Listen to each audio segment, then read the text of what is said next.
ಆಂಜಲಿ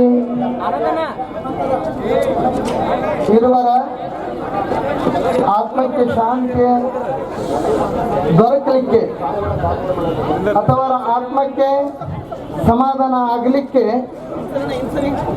ಮತ್ತು ಇಂಥ ದುರಂತ ಘಟನೆಗೆ ಸಾಕ್ಷಿಯಾದ ಕ್ರೂರಿ ಪಾಪಿ ನಿಷ್ಪಾಪಿ ಅತ್ಯಂತ ನರರಾಕ್ಷಸ ಆ ಹುಡುಗನನ್ನ ಬರೀ ಗಲ್ಲಿಗೇರಿಸುವುದಲ್ಲ, ಅವನ್ನ ಎನ್ಕೌಂಟರ್ ಮಾಡಬೇಕು ಅಂತ ನಮ್ಮೆಲ್ಲರ ಪ್ರಥಮ ಆಗ್ರಹವಾಗಿದೆ.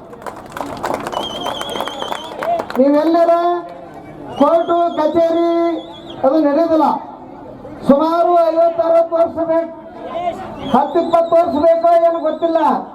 ಆದರೆ ಪ್ರಥಮವಾಗಿ ಆತ ಪಾಪಿ, ಆತ ಕ್ರೂರಿ ಈ ನೆಲದ ಧರ್ಮವನ್ನ ಬೆಂಕಿ ಹಚ್ಚಿದ್ದಾರೆ. ಇಡೀ ರಾಜ್ಯದ, ಇಡೀ ದೇಶದ ಮಹಿಳೆಯರ ಮಾನವನ್ನ ಕಳೆದಿದ್ದಾನೆ. ಏನು ತತ್ಕ್ಷಣ ನೀವೇನು ಸಂಬಂಧಪಟ್ಟ ಇಲಾಖೆಯವರು ಏನಿದ್ದೀರಿ, ನೀವು ಯಾವ ಸರ್ಕಾರ ಆದೇಶ ಬೇಕಾಗಿಲ್ಲ, ನೀವು ಯಾವ ಕಾನೂನನ್ನು ಅಗತ್ಯ ಇಲ್ಲ, ಯಾವ ಭದ್ರತೆ ಕೊಡೋದು ಅಗತ್ಯ ಇಲ್ಲ. ಇಷ್ಟೆಲ್ಲ ಪಾಪತನ ಮಾಡಿ ಕ್ರೂರತನ ಮಾಡಿ ಅವನನ್ನ ಇನ್ನು ನೀವು ದವಾಖಾನೆಗೆ ಹಾಕಿ, ಅವನ ಬೆಡ್ ಹಾಕಿ, ಅವನ ಮಲಗಿಸಿ, ಇಲ್ಲ ಅವನಿಗೆ ಸಾಕಷ್ಟು ಗಾಯ ಆಗಿದೆ ಅಂತ ಹೇಳಿ ಕಮಿಷನರ್ ಮಾತಾಡ್ತಾರೆ ಅಂತ ಹೇಳಿದ್ರ ಇದರಂತ ಕ್ರೂರತನ ಯಾವುದು ಮತ್ತೊಂದಿಲ್ಲ. ಅದಕ್ಕೆ ನಮಗೇನು ಪ್ರಥಮ ಬೇಡಿಕೆ ಯಾವುದು ಅಂತ ಹೇಳಿದ್ರೆ, ನಾವೆಲ್ಲರೂ ಕೂಡ ಈ ದೇಶದ, ಈ ರಾಜ್ಯದ ಅನೇಕ ಇತಿಹಾಸವನ್ನ, ದೊಡ್ಡ ಇತಿಹಾಸವನ್ನ ಬಲ್ಲವರು. ಕಿತ್ತೂರು ಚೆನ್ನಮ್ಮನಂತವರು, ಬಸವಣ್ಣನಂತವರು, ಸಂವಿಧಾನದ ಆಶಯಗಳು ಇಲ್ಲಿ ಜೀವಂತವಾಗಿದ್ದು, ಯಾವ ಮನೆಯ ಮಗಳಿಗೆ ತೊಂದರೆ ಆಗಬಾರದು ಅನ್ನೋ ಒಂದು ಉದ್ದೇಶ ಇಟ್ಟುಕೊಂಡು ನಮ್ಮ ಕಾನೂನು ರಚನೆಯಾಗಿದೆ, ನಮ್ಮ ಸಂವಿಧಾನ ರಚನೆಯಾಗಿದೆ, ನಮ್ಮ ಎಲ್ಲ ಸಂವಿಧಾನ ಕಾರ್ಯಾಂಗ ನ್ಯಾಯಾಂಗಗಳು ರಚನೆ ಆಗ್ಯಾವ. ಅದಕ್ಕೆ ನೀವು ಕಾರ್ಯಾಂಗವನ್ನ, ನ್ಯಾಯಾಂಗವನ್ನ, ಶಾಸಕಾಂಗವನ್ನ ನೀವು ಬಲಪಡಿಸಬೇಕು ಅಂತ ಹೇಳಿದ್ರೆ ನೀವು ಆತನಿಗೆ ಎನ್ಕೌಂಟರ್ ಆಗಲೇಬೇಕು, ಎನ್ಕೌಂಟರ್ ಆಗಲೇಬೇಕು, ಎನ್ಕೌಂಟರ್ ಆಗಲೇಬೇಕು. ನಾವು ದಿವಸ ರುದ್ರಾಕ್ಷಿ ಜಪ ತಪ ಧ್ಯಾನ ಮೌನ ಮಾಡುವಂತ ಸಾಧು ಸತ್ಪುರುಷರು ಇಷ್ಟೊಂದು ಆಕ್ರೋಶಕ್ಕೆ ಒಳಗಾಗಿವಿ. ಆ ಮಗಳ ಸ್ಥಿತಿ ನೋಡಿದ್ರೆ, ಅವ್ರ ಕುಟುಂಬದ ಪರಿಸ್ಥಿತಿ ನೋಡಿದ್ರೆ ಎಂತವರಿಗೆ ಕಷ್ಟ ದುಃಖ ಆಗುದಿಲ್ಲ. ನನ್ನ ಸ್ವಾಮಿಗಳು ಸಹಿತ ಕಣ್ಣೀರು ತೆಗೆದ್ರು. ನಾನು ಒಳಗೋಗ್ತಿದ್ದಂಗಿನ ಕಣ್ಣೀರು ಬಂತು. ನಮ್ಮ ಸೋದರಿ, ನಮ್ಮ ತಾಯಿ ಈ ರೀತಿ ಆಗಲ್ಲ ಅನ್ನೋ ಒಂದು ಕಳ್ಳು ಬಂತು. ಯಾಕಂದ್ರೆ ಇವೆಲ್ಲ ಅನೇಕ ಅನುಕೂಲಗಳನ್ನ ಪಡೆದುಕೊಂಡಾಗಿನೂ ನೀವೆಲ್ಲ ಒಂದು ದುರ್ಬಲ ಮಾಡ್ತಿದ್ದೀರಿ ಕಾನೂನು. ನೀವೇನು ಇವತ್ತು ರಕ್ಷಕ ಅಂತ ಹೇಳ್ತೀರಿ, ಅವರ ಭಕ್ಷಕರಾಗಿದ್ದಾರೆ. ಇದನ್ನು ಬೇಕಾದ್ರೆ ವಿವಾದ ಆಗಲಿ, ನೀವು ರಕ್ಷಕರಲ್ಲ, ನೀವು ಭಕ್ಷಕರು. ಯಾಕಂದ್ರೆ ಒಂದು ತತ್ಕ್ಷಣ ಅದನ್ನ ನ್ಯಾಯಯುತವಾಗಿ ಮತ್ತು ಇದಕ್ಕೊಂದು ಗಟ್ಟಿಯಾದಂತ ಒಂದು ಕಾನೂನು ರಚನೆ ಮಾಡಲಿಕ್ಕೆ ನೀವು ತತ್ಕ್ಷಣ ನೀವು ಕೋಡ್ ಆಫ್ ಕಂಡಕ್ಟ್ ಐತಿ, ಅದು ಎಲೆಕ್ಷನ್ ಐತಿ, ಈ ಎಲೆಕ್ಷನ್ ಐತಿ, ತಿಳಿದಿಲ್ಲ. 3 ತಿಂಗಳು ತಗೊಂಡ್ರಿ ಚುನಾವಣೆಗೆ. ಅದು 45 ದಿವಸ ಕೋಡ್ ಆಫ್ ಕಂಡಕ್ಟ್ ಇರಬೇಕಾಗಿತ್ತು.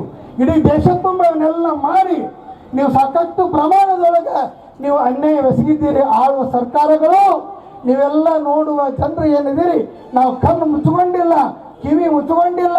ಇನ್ನು ಮೇಲೆ ಸಾಧು ಸತ್ಪುರುಷರು ನಾವು ಸಾಂಕೇತಿಕವಾಗಿ ಸೇರ್ಕೊಂಡಿವಿ. ಎಷ್ಟು ಜನ ಇನ್ನು ಮೇಲೆ ಇಡೀ ಕರ್ನಾಟಕ ಅಲ್ಲ, ಭಾರತ ದೇಶದ ಮೂಲೆ ಮೂಲೆಯಿಂದ ಇಡೀ ಸಾಧು ಸತ್ಪುರುಷರನ್ನ ಕರೆದು ಇಡೀ ಹಿಂದೆಂದು ಕಂಡರಿಯದ ರೀತಿಯೊಳಗೆ ಮತ್ತೆ ನಾವು ಚಳವಳಿಯನ್ನು ರೂಪಿಸ್ಬೇಕಾಗ್ತದೆ. ಈ ನೆಲದಲ್ಲಿನೇ, ಈ ನೆಲದೊಳಗೆ ನಾವು ಮಾಡ್ತೀವಿ. ಆ ಕಡೆ ಚೆನ್ನಮ್ಮ ಸಾಕ್ಷಿ, ಈ ಕಡೆ ಸಂಗೊಳ್ಳಿ ರಾಯಣ್ಣ ಸಾಕ್ಷಿ. ಈ ಹೋರಾಟದ ನೆಲ ಇದೆ. ನಮ್ಮ ತಾಯಂದಿರುಗಳಿಗೆ, ನಮ್ಮ ಸೋದರರಿಗೆ ಯಾವುದೇ ರೀತಿಯೊಳಗೆ ತೊಂದರೆ ಆದ್ರೆ ಅದು ನಮ್ಮ ಕಳ್ಳಿಗಾದಂಗ, ನನ್ನ ವೈಯಕ್ತಿಕ ಆದಂಗ, ನಮ್ಮ ಘಾಸಿ ಆಗ್ತದ ಮನಸ್ಸು. ಆ ದೃಷ್ಟಿಯಿಂದ ಇವತ್ತು ಸರ್ಕಾರದ ಪಾತ್ರ ಏನು? ಎಲ್ಲ ಮಂತ್ರಿಗಳು ಬಂದ್ರು, ಶಾಸಕರು ಬಂದ್ರು, ಕಾರ್ಪೊರೇಟರು ಬಂದ್ರು, ಕಾರ್ಪೊರೇಷನ್ ಬಂತು. ಆದರೆ ಹಾಗ ಅಲ್ಲ, ಮಾತಾಡ್ಸೋದು, ಒಂದಿಟ್ಟು ಬ್ರೇಕ್ ಕೊಡೋದು, ಆದ್ರೂ ನಿಮ್ಮ ಜೊತೆಗೆ ಅಂತ ಮಾತಲ್ಲದು. ಹಂಗೇನಾದ್ರೂ ಆದ್ರೆ ನಿಮ್ಮನ್ನ ನಾವು ಬಿಡುವುದಿಲ್ಲ. ನೀವು ಎಲ್ಲಿ ಹೋದ್ರೂ ಬಿಡುವುದಿಲ್ಲ, ನಿಮ್ಮನ್ನ ಏನಾದ್ರೂ ಬಿಡುವುದಿಲ್ಲ. ಯಾಕಂದ್ರೆ ನಮಗೆ ಬೆಂಕಿ ಎತ್ತೈತಿ. ಈಗ ನಮ್ಮ ಮಠಗಳಿಗೆ ನಾವು ಊಟ ಸಹಿತ ಮಾಡಿಲ್ಲ, ನಮ್ಮ ಮಠಗಳಲ್ಲಿ ನಾವು ಅಡಿಗೆ ಸಹಿತ ಮಾಡಿಲ್ಲ.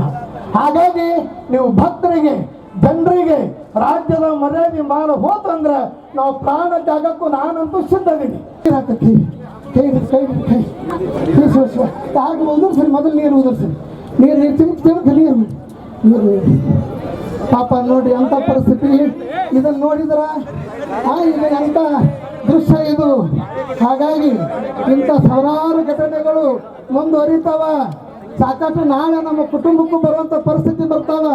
ಅದಕ್ಕಾಗಿ ಇದನ್ನು ಗಂಭೀರವಾಗಿ ನೀರು ಕುಡಿಸೋದು, ನೀರು ಸಮಾಧಾನ ಸಮಾಧಾನ ಸಮಾಧಾನ. ಅದು ಮಗು ಸಾಧು ಸಂತರು ನನ್ನ ಮಗಳು ಅಂತೇಳಿ ಆ ಘಟನೆಗೆ ಎಲ್ಲರೂ ಕೂಡ ಸಾಕ್ಷಿಯಾಗಿದ್ದಾರೆ.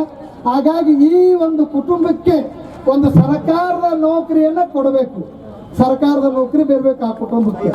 ಆಮೇಲೆ ಪರಿಹಾರ ಬರೀ 10 ಲಕ್ಷ 20 ಲಕ್ಷ ಅಲ್ಲ, 1 ಕೋಟಿ, ಏನು 1 ಕೋಟಿ ಕೊಟ್ಟು ಅವರಿಗೆ ನ್ಯಾಯ ಒದಗಿಸಬೇಕು. 1 ಕೋಟಿ ಕೊಡಿ, ಎಲ್ಲೆಲ್ಲ ಕೊಡ್ತೀರಿ, ಏನೇನೋ ಖರ್ಚು ಮಾಡ್ತೀರಿ, ಕಾಫಿ ಕುಡಿತೀರಿ, ಚಹಾ ಕುಡಿತೀರಿ, ಏನೇನೋ ಕೊಡ್ತೀರಿ ಮಕ್ಕಳ ಸರ್ಕಾರಗಳು. ಹಾಗಾಗಿ ನಿಮ್ಮನ್ನು ನೋಡೋಕೆ ನಾವು ಬಂದಿಲ್ಲ. ಇನ್ನು ಬರೀ ನಾವು ಓಟ್ ಹಾಕಲಿಕ್ಕೆ ಮಾತ್ರ ಇಲ್ಲ, ನಿಮ್ಮನ್ನು ಮೆರೆಸೋಕೆ ಇಲ್ಲ, ನಿಮ್ಮನ್ನು ಅಂದ ಚಂದ ಇಂದ್ರ ಚಂದ್ರ ಅಂತ ಹೊಗಳಕ್ಕೆಲ್ಲ ಮಕ್ಕಳ್ರೆ. ಹಾಗಾಗಿ ನಮ್ಮ ನೆಲದ ಕಾನೂನು, ನಮ್ಮ ನೆಲದ ಸಂವಿಧಾನ, ನಮ್ಮ ನೆಲದ ಏನು ಹೇಳ್ತದ ತತ್ವ ವಿಚಾರಗಳು, ಅಂದಲ್ಲೇ ನಮ್ಮ ಸಮಾಜದಿಂದ ಅಂಬಿಗರ ಚೌಡಯ್ಯನಂತ ಕ್ರಾಂತಿಕಾರಕ ಮನುಷ್ಯ ಬರ್ಲಿಕ್ಕಾತು ನಿಮ್ಮನ್ನು ಸೆರೆ ಬಡಿಲಿಕ್ಕೆ. ಹಾಗಾಗಿ ಎಲ್ಲ ಕಾರಣಕ್ಕಾಗಿ ಅನೇಕರ ವಿಚಾರಗಳನ್ನು ಇಲ್ಲಿ ಪ್ರಸ್ತಾವನೆ ಮಾಡಿ ನಾ ಎದ್ದು ಮಾತಾಡಕ್ಕೆ ಹೋಗೋದಿಲ್ಲ. ಅವ್ರು 1 ಕೋಟಿ ಕೊಡಬೇಕು, ಅವ್ರಿಗೊಂದು ಮನೆಯನ್ನು ಶಾಶ್ವತವಾಗಿ ಕೊಡಬೇಕು, ಒಂದು ಶಾಶ್ವತ ಒಂದು ಪರಿಹಾರ.